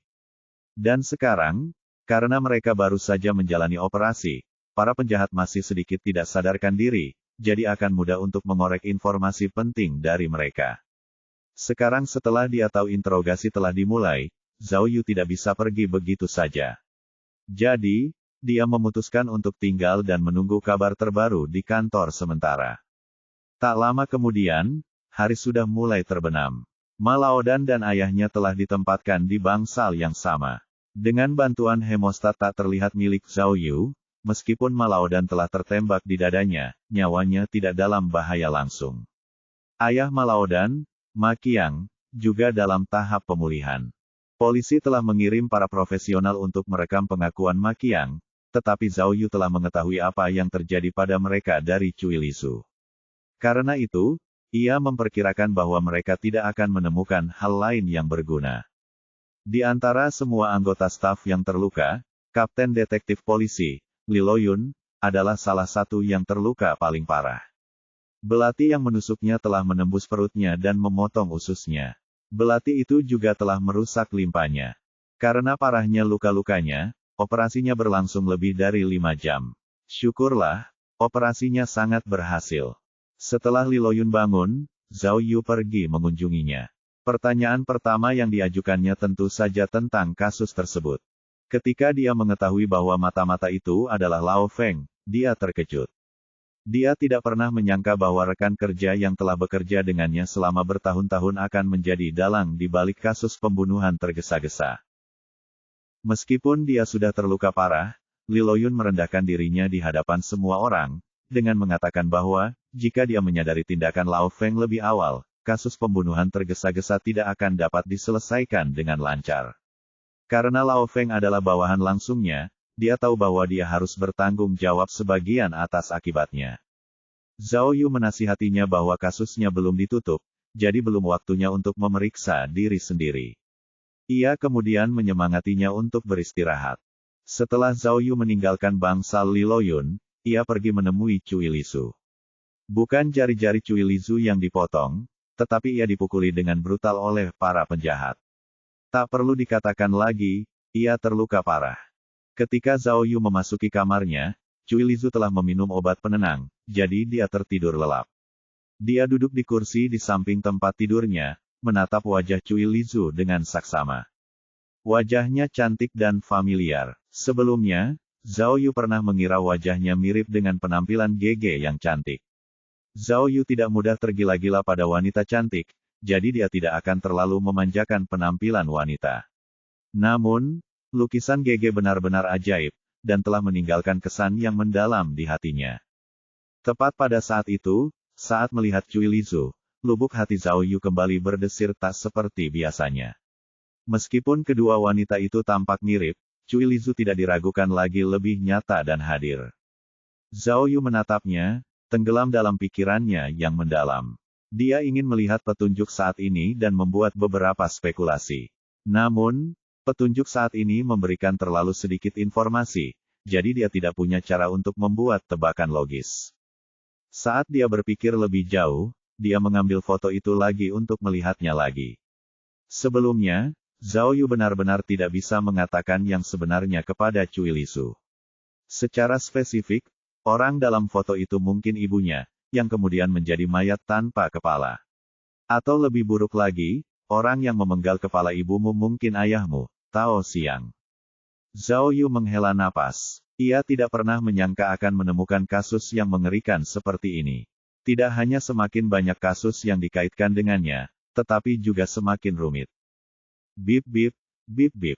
Tepat saat Zhao Yu mendesah putus asa, ia menerima pesan baru di ponselnya. Ia membukanya dan melihat bahwa pesan itu dari Zhengke. Ia telah mengirimkan hasil perbandingan DNA pertama. 19 tahun yang lalu, korban terakhir dari kasus mayat perempuan tanpa kepala, Balili, tampak seperti mayat perempuan tanpa kepala pada umumnya, setidaknya pada awalnya.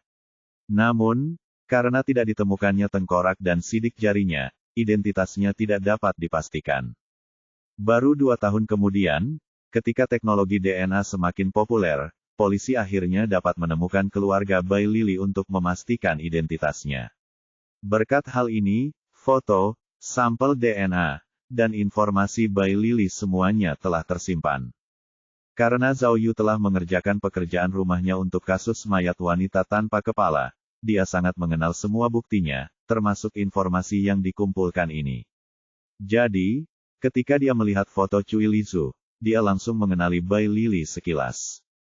Namun, laporan yang baru saja dikirim Zhengke dengan jelas menunjukkan bahwa Cui Lizu dan Bai Lili tidak memiliki hubungan darah. Oleh karena itu, Cui Lizu tidak mungkin putri Bai Lili. Oh, dia tidak. Zhao Yu mengangkat kepalanya dan menatap Cui Lizu yang masih tertidur lelap. Pikirannya berkecamuk. Jika Cui Lizu bukan putri Bai Lili, lalu bagaimana dengan foto ini? Mungkinkah Cui Lizu adalah putri Gege, yang berarti Gege ingin menaiki tangga kariernya, jadi dia menjual Cui Lizu kepada Bai Lili? Atau mungkin Bai Lili adalah seorang pedagang manusia? Lalu, apakah kasus mayat wanita tanpa kepala ini ada kaitannya dengan perdagangan manusia? Itu tidak benar, karena Zhao Yu tahu banyak tentang perdagangan manusia, dia memperhatikan foto itu dengan saksama, dan ternyata Bai Lili berpakaian bagus dan sama sekali tidak terlihat seperti pedagang manusia. Selain itu, polisi telah menyelidiki Bai Lili secara menyeluruh sebelumnya, jadi jika dia benar-benar pedagang manusia, itu akan tercatat dalam catatannya. Ponsel itu tiba-tiba berdering lagi. Hasil perbandingan DNA kedua telah tiba. Laporan itu menunjukkan hasil perbandingan DNA Cui Lizu dan Gege. Pada tahun 1999, Gege dibunuh oleh seorang pendeta Tao bernama Yuan Sucai. Saat itu, untuk menyelamatkan bukti pembunuhan ini, polisi juga harus menyimpan sampel DNA Gege. Kemudian, ketika Zhao Yu telah memecahkan kasus tersebut, ia telah mentransfer berkas-berkas yang telah disiapkan. Oleh karena itu, setelah Kinsan mengirimkannya, mereka dapat dengan cepat membandingkannya dengan Cui Lizu. Namun, pada akhirnya, berita yang lebih mengecewakan datang dari Zhao Yu. Setelah diverifikasi, DNA Cui Lizu dan Gege dinyatakan tidak cocok. Mereka tidak memiliki hubungan darah sama sekali. Cek-cek, menghadapi hasil yang mengecewakan dan membingungkan seperti itu, Zhao Yu langsung pusing. Aneh sekali bahwa dua orang yang tampak persis sama, ternyata tidak memiliki hubungan darah sama sekali. Sepertinya, sejak awal, itu mungkin hanya angan-angannya saja. Di antara tiga hasil perbandingan DNA, yang dikirim terakhir adalah milik Cui Lizu dan Tao Xiang. Ini karena Tao Xiang belum memiliki catatan DNA apapun yang tercatat. Dengan demikian, mereka hanya dapat mengambil satu darinya secara langsung, lalu mengujinya di tempat. Oleh karena itu, butuh waktu untuk mendapatkannya. Setelah Zhao Yu meninggalkan bangsal Cui Lizu, Zhengke mengirim laporan perbandingan terakhir ke ponsel Zhao Yu. Laporan berita mengejutkan lainnya telah tiba lagi. Rupanya, Cui Lizu bukanlah putri Tao Xiang, karena laporan tersebut menunjukkan bahwa Cui Lizu dan Tao Xiang sama sekali tidak memiliki hubungan darah. Bajingan, Cui Lizu yang malang. Apakah anak ini benar-benar muncul dari bawah batu atau semacamnya? Bab 610. Makan malam Zhao Yu sama seperti yang disantap banyak polisi lainnya, yaitu makanan kemasan yang dikirim dari kafetaria rumah sakit. Saat ia sedang menikmati makanannya, kabar baik datang dari bangsal penjahat. Rupanya, Ah Biao, yang telah dipukuli oleh Zhao Yu, akhirnya mengakui kejahatannya. Mungkin karena dia baru saja keluar dari ruang operasi dan masih dalam kondisi mental yang rapuh, atau karena polisi memberinya perlakuan istimewa dan itu membuatnya terharu, atau bahkan karena takut Lao Feng ingin membunuhnya, tetapi dia mengakui semua yang dia ketahui tentang kasus pembunuhan tergesa-gesa. Mirip dengan dugaan Zhao Yu dan yang lainnya, Ah Biao dan yang lainnya hanyalah sekelompok penjahat yang dikumpulkan Lao Feng. Oleh karena itu, orang-orang ini semuanya terlatih secara profesional dan sangat ahli dalam melakukan berbagai kejahatan. Mereka memanfaatkan kebencian Liu Yu terhadap pabrik farmasi dan menggunakannya untuk memulai kasus pembunuhan tergesa-gesa. Tujuan akhir mereka adalah menekan harga saham pabrik farmasi, lalu membiarkan beberapa konsorsium luar negeri memanfaatkan situasi tersebut untuk mendapatkan keuntungan. Kemudian, sebagai gantinya, mereka akan menerima hadiah yang menggiurkan. Ternyata, semua korban dalam kasus pembunuhan tergesa-gesa tidak dibunuh oleh Liu Yu, tetapi oleh para penjahat. Menurut kesaksian awal, rencana tindakan pertama mereka adalah terus-menerus membunuh orang agar pabrik farmasi tetap panik. Kemudian, mereka memanfaatkan obat palsu yang dibuat Liu Yu untuk memberikan pukulan telak bagi pabrik farmasi. Namun, saat mereka mencoba menjalankan rencana mereka, mereka menemui dua kendala. Yang pertama adalah keengganan Liu Yu untuk bekerja sama. Awalnya, Liu Yu hanya berpikir untuk membalas dendam pada pabrik farmasi, lalu mengambil kembali apa yang menurutnya adalah haknya. Oleh karena itu, ia dibutakan oleh kebenciannya, jadi ia setuju untuk bekerja sama dengan mereka. Namun, setelah para penjahat terus-menerus membantai banyak orang tak berdosa secara brutal dan membakar 5 juta sebagai tebusan, Liu Yu menyadari bahwa ia terperangkap dalam konspirasi yang benar-benar mengerikan dan direncanakan dengan sangat cermat. Namun, saat itu, Liu Yu sudah terjerumus terlalu dalam dan tidak bisa berbuat apa-apa. Karena itu, Ah Biao dan yang lainnya mengambil alih kendalinya, kemudian menggunakannya sebagai kambing hitam dalam insiden mobil yang meledak, bersama dengan salah seorang direktur pabrik, Han Zhenhai. Kesalahan kedua adalah kesalahan yang benar-benar menyebabkan kegagalan total mereka. Mereka tidak pernah menduga akan ada seseorang yang dapat membuka brankas dan mencuri obat palsu mereka. Bagaimanapun, mereka telah menipu Liu Yu untuk membuat obat palsu. Dengan demikian, obat palsu itu tampak persis sama dengan yang diproduksi di jalur perakitan pabrik farmasi. Begitu obat itu beredar di pasaran, tidak seorang pun akan dapat mendeteksinya. Oleh karena itu, orang-orang akan berpikir bahwa pabrik farmasi itu telah melakukan kesalahan besar. Dengan demikian, harga saham pabrik farmasi itu pasti akan anjlok. Namun, mereka tidak pernah bertaruh bahwa obat palsu itu akan dicuri oleh pencuri. Hal itu, tidak diragukan lagi, sangat mengganggu Lao Feng dan yang lainnya. Namun, saat itu, Liu Yu sudah meninggal. Jadi, mustahil bagi mereka untuk membuat ulang obat palsu itu. Begitu mereka kehilangan obat palsu itu, seluruh rencana mereka hancur. Oleh karena itu, mereka ingin menemukan pencuri itu untuk mengambil obat palsu itu, dan mereka tidak akan berhenti dengan cara apapun.